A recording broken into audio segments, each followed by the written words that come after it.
Hello ஷோல், welcome to Eden Aquatics. இன்றைக்கி நம்ம பிளாக் பிரானா பற்றி தான் பார்க்க போகிறோம். ஸோ நம்மளோட சப்ஸ்கிரைபரோட ரிக்வெஸ்ட்டும் கூட பிளாக் பிரானா பற்றி ஒரு வீடியோ போட சொல்லி. அண்ட் இந்த பிரானாக்குன்னு பார்த்தீங்கன்னா பெருசாக நான் எந்த விதமான இன்ட்ரடக்ஷனும் கொடுக்க தேவையில்லைன்னு நினைக்கிறேன். ஏன்னா நிறைய பேருக்கு தெரிஞ்சிருக்கும் பிளாக் பிரானா பற்றி. ஏன்னா இந்தியன் மார்க்கெட்டில் பார்த்தீங்கன்னா, இந்தியன் மார்க்கெட் மட்டும் கிடையாது, நிறைய ஊரில் நிறைய மார்க்கெட்ஸில் பார்த்தீங்கன்னா red belly and black Prana, இந்த ரெண்டு பிரானா தான் ஃபேமஸாக இருக்கும். ஓகேங்களா. ஸோ இந்த பிளாக் பிரானா பார்த்தீங்கன்னா ஜெயண்ட் பிரானாலும் சொல்லுவாங்க. ஏன்னா கொஞ்சம் யூஜாக வளரக்கூடிய பிரானா. கேப்டிவிட்டியில் பார்த்தீங்கன்னா ஒரு அடி வரைக்கும் வளரக்கூடிய ஒரு மீன் இது. அதுக்கும் கொஞ்சம் மேலே போகலாம். ஓகேங்களா. அண்ட் இந்த மீன் எங்கேருந்து வருன்றதும் எல்லாருக்கும் தெரிஞ்சிருக்கும். அமேசான் பேசின்லேருந்து தான் இந்த மீனும் வருது. ஸோ அதையும் நம்ம இங்கே மென்ஷன் பண்ணிக்கலாம். அண்ட் இந்த மீனை நீங்கள் வளர்க்கணும்னு நினச்சிங்கன்னா டேங்க் சைஸ் முக்கியம். இது நீங்கள் ஒரு 6 ஃபீட் டேங்க் இல்லாட்டி ஒரு 5 ஃபீட் டேங்க்கில் வச்சா நல்லாயிருக்கும். என்னோட ரெக்கமெண்டட் 6 ஃபீட் டேங்க் தான். ஸோ ஏன்னா இந்த பிரானா பார்த்தீங்கன்னா கொஞ்சம் ஃபாஸ்ட்டாக இருக்கும் உங்கள் டேங்க்கில். அதுவும் இல்லாமல் டக்குன்னு நீங்கள் ஏதாவது மீனை போட்டிங்கன்னா அது டக்குன்னு ஓடி போய் பிடிக்கும். சின்ன டேங்க்னா வச்சுக்கோங்களேன், டக்குன்னு ஓடி போய் இடிச்சிடும். இடித்து அதுக்கு ஏதாவது காயங்கள் வர ஆரம்பிக்கலாம். அதனால இறக்கலாம். ஓகேங்களா. ஸோ கொஞ்சம் பெரிய டேங்க் கொடுத்தா இதுக்கு நல்லா கரெக்டாக இருக்கும். அண்ட் இந்த மீனுக்கு பார்த்தீங்கன்னா டேங்க் மெட்ஸ்ன்னு ஆட் பண்ணாதீங்க. இதை தனியாக சிங்கிளாக இருக்கட்டும். இது வயல்லே பார்த்தீங்கன்னா தனியாக இருக்கதா விரும்பக்கூடிய ஒரு மீன் இது. இதை நீங்கள் டேங்க் மேட்ச் ஏதாவது ஆட் பண்ணிங்கன்னா இதுக்கு அது டேங்க் மேட்சாக கண்ணுக்கு தெரியாது.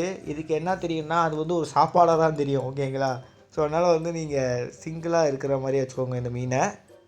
அண்ட் டேங்க்குள்ளே டெக்கரேஷன் பார்த்தீங்கன்னா நீங்கள் கீழே பாட்டமில் சாண்டு இல்லாட்டி சாண்ட் கிரேவல் போடலாம், இல்லாட்டி சின்ன சின்ன கிரேவல் போடலாம். அப்புறம் டேங்க்கில் ஸ்டோன்ஸ் எல்லாம் வச்சு கொஞ்சம் ஸ்டேப்லாம் பண்ணிங்கன்னா நல்லாயிருக்கும். அதுக்கப்புறம் பார்த்தீங்கன்னா ட்ரிஃப்ட்வுட் வைங்க. பட் ட்ரிஃப்ட்வுட் இதை காயப்படுத்தாத மாதிரி அளவுக்கு வைங்க. ஓகேங்களா. ஷார்ப் எண்ட் இருக்கிற மாதிரி அந்த மாதிரி எதுவும் அவாய்ட் பண்ணிவிடுங்க.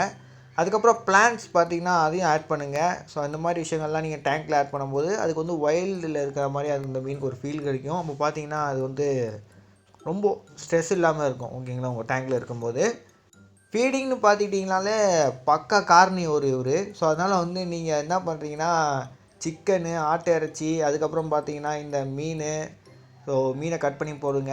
அதுக்கப்புறம் ஸ்ட்ரிம்ஸுன்ற பாருங்கள், இறாலாம் நீங்கள் போடலாம்.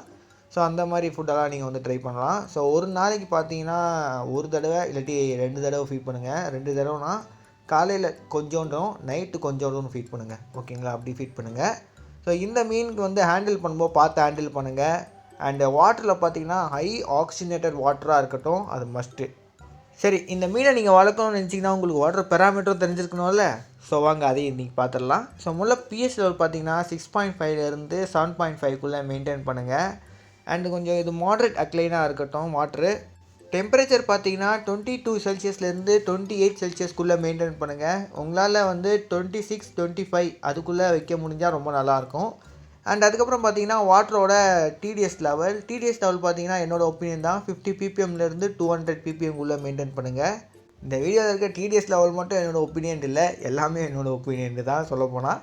ஸோ ஓகே, இந்த வீடியோ உங்களுக்கு யூஸ்ஃபுல்லாக இருந்திருக்கும்னு நினைக்கிறேன். மறக்காம நம்ம சேனலுக்கு லைக், ஷேர், சப்ஸ்கிரைப் பண்ணுறேங்க. உங்களை அடுத்த சுவாரஸ்யமான வீடியோவில் சந்திக்கிறேன். இதோட விடைபெறுவது ஈடன் அக்வாட்டிக்ஸ். பை ஷோல்.